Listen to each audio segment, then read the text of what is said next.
An oracle once warned a king to fear a stranger wearing only one sandal. For years, he watched every road, every harbor, every face. He was still watching the day it finally happened. It began, not with the stranger, but with a river he never should have had to cross alone. This is the story of Jason and the Argonauts, and a quest for a golden fleece that would test 50 heroes, and change the fate of 2 kingdoms. Years earlier, the small seaside kingdom of Iolcos belonged to a good king named Ezin, right up until it didn't. Ezin's own half-brother, Pelias, wanted that throne far more than Ezin ever had, and one day, simply, took it. Ezin was allowed to live, quietly, far from the palace, so long as he made no claim, and Pelias never forgot an old oracle's warning, that a man with one sandal would someday take the stolen throne back. So when Ezin had a baby son that very year, the infant prince was sent away immediately, up into the mountains, to a teacher no ordinary child could ever have.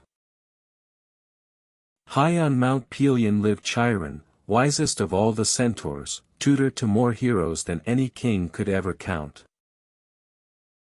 Jason grew up there, learning medicine, music, and swordsmanship in the very same quiet afternoon, taught by a teacher half man and half horse. He wasn't the only student who'd grow up famous. Viewers of this series may recognize one particular broad-shouldered classmate, years before any of his 12 labors ever made him a legend. Chiron taught his students one lesson above all the rest, that the strongest heroes are rarely the loudest ones in the room.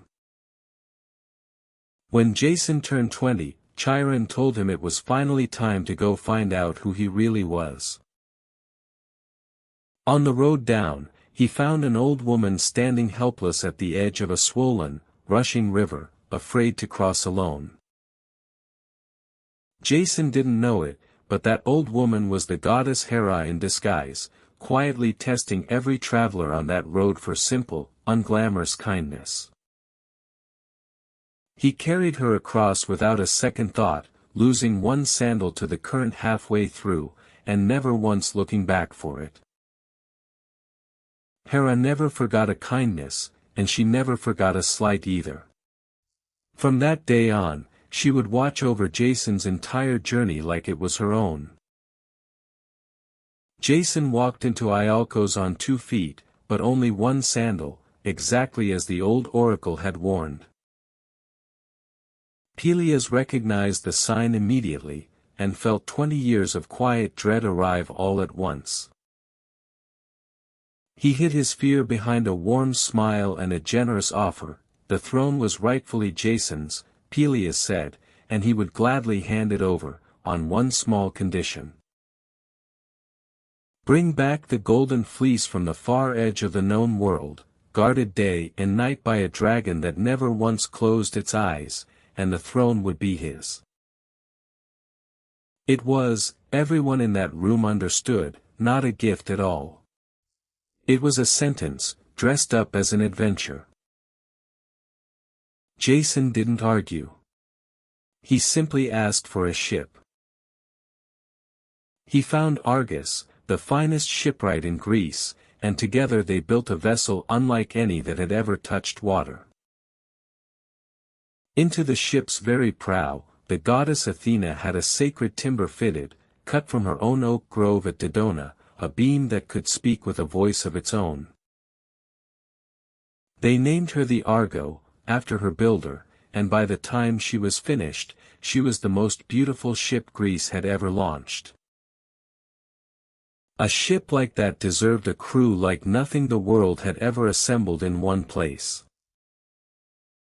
The call went out across every kingdom in Greece, and heroes answered from every direction.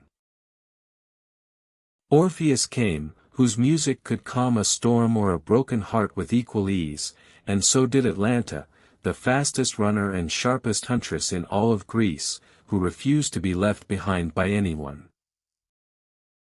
Castor and Pollux came too, twin brothers so close that sailors still name a pair of stars after them today. And from Mount Pelion came one more familiar face, Hercules himself, years before any of his famous 12 labors, already the strongest man alive. 50 heroes in all, and one small ship, setting out together to chase a fleece at the very edge of the map. The Argo hadn't sailed far before the crew learned exactly how much trouble 50 heroes crammed onto one ship could find. At one stop for fresh water, Hercules' young companion Hylas wandered off alone into the woods, and simply never came back. Some say the spring itself was enchanted, and Hylas is happy there still. Hercules searched anyway, refusing to give up on his friend, long after the tide had turned against waiting. By the time the crew finally had to sail without him, the Argo had lost its strongest hero, and gained a hard lesson: no single person, however mighty, was ever going to be enough for what came next. Further along the coast, they found a starving old prophet named Phineus, cursed with a punishment crueler than blindness. Every time food was set in front of him, monstrous bird women called Harpies swept down and stole it, or spoiled whatever scraps they left behind. 2 Argonauts happened to be sons of the North Wind himself, and they finally chased the Harpies off for good, fast enough that ordinary eyes could barely follow. Grateful beyond words, Phineus gave the crew something worth more than any meal. He told them exactly how to survive the one obstacle that had sunk every ship before theirs. At the mouth of a narrow strait stood the clashing rocks, 2 enormous cliffs that slammed together without warning, crushing anything caught between them. Phineus's advice was strange, but simple: send a dove through first, and watch exactly what happens to it. The dove made it through, but only barely, the rocks clipping nothing but its very last tail feather as they slammed shut behind it. That was exactly the timing the crew needed. The instant the rocks began to open again, 50 oars hit the water at once. The Argo shot through the gap so fast that the rocks only managed to clip the very tip of her stern, before slamming shut behind her one final time. No ship had ever threaded that strait and lived, and it turned out none ever would have to again. The instant the Argo passed clean through, the clashing rocks froze in place forever. Weeks later, the Argo finally reached Colchis, a golden kingdom at the very edge of the known world. Its king, Eats, greeted his unexpected guests with the kind of politeness that hides a warning underneath it. He knew exactly why they'd come. The Golden Fleece had hung in his kingdom's sacred grove for a generation, and he had no intention of simply handing it over. What Jason didn't know was that a goddess had already decided his fate for him. Hera still remembered a kindness at a river crossing, and quietly asked the goddess of love for a little help. That help arrived in the form of Eats' own daughter, a brilliant young sorceress named Medea, who took one look at the stranger from Greece and felt something she couldn't quite explain. Medea understood exactly what helping a foreign stranger against her own father would cost her. She spent one entire sleepless night deciding whether he was worth that price. By morning, she had her answer. She found Jason in secret, and made him an offer no one else in Colchis would have dared to make. King Eats finally agreed to hand over the fleece, on one condition designed to make absolutely certain he never actually had to. Jason would have to yoke 2 colossal bulls with hooves of bronze and fire glowing between their horns, plow an entire field alone, and then sow it with dragon's teeth, and survive whatever grew from them. Medea had already given him everything he needed, a potion to make his skin fireproof for exactly 1 day, and a warning about exactly what those teeth would become. Jason yoked the fire-breathing bulls without so much as a burn, and the entire Colchian court watched in stunned silence. The dragon's teeth sprouted into a full army of armed warriors within minutes, every single one of them ready to fight the man who'd planted them. Medea's second warning was the one that saved him: throw one stone into the middle of the crowd, and let confusion do the rest. The warriors turned on each other instantly, and by sunset, not one of them was left standing. Jason had done the impossible twice in a single day. King Eats, furious, decided quietly that there would not be a third time. Medea overheard her father's plan to betray his own promise, and made her final choice before the sun even rose again. She led Jason straight to the sacred grove herself, past the one guardian no sword had ever gotten past, a dragon that had not slept, not once, in 100 years. Medea didn't fight it. She sang to it instead, an old, slow lullaby, soft enough to finally do what 100 years of swords and spears never could. For the first time in a century, the dragon's eyes finally, fully closed. Jason lifted the Golden Fleece from its branch as gently as he possibly could, and didn't waste 1 second after that. Medea left Colchis that same night, and never once looked back at the kingdom, or the father, she was leaving behind. Eats discovered the theft by morning, and sent ships racing after his own daughter with orders that chilled the entire crew of the Argo. The Argo outran them across open water for days, helped along by favorable winds that Hera made absolutely certain kept blowing in exactly the right direction.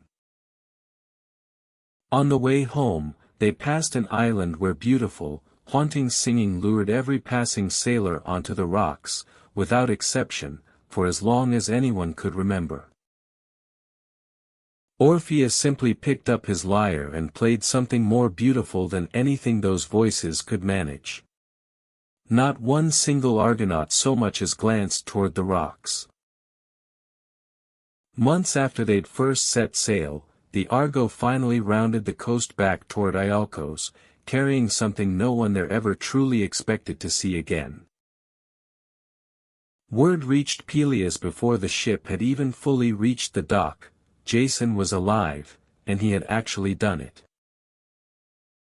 Pelias had never truly expected anyone to survive that voyage, let alone return successful. But a king's word, spoken in front of an entire kingdom, is a difficult thing to take back.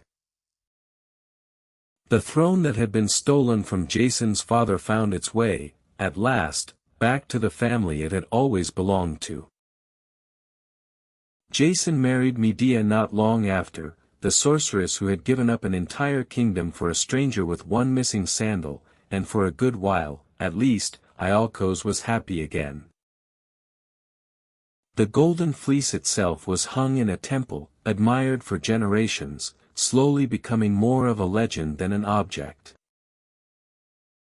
Ollie thinks the fleece was never really the point of this story at all. A single hero could never have crossed that river, built that ship, survived those rocks, or outsung those voices alone. It took 50 of them, each one doing the one thing only they could do.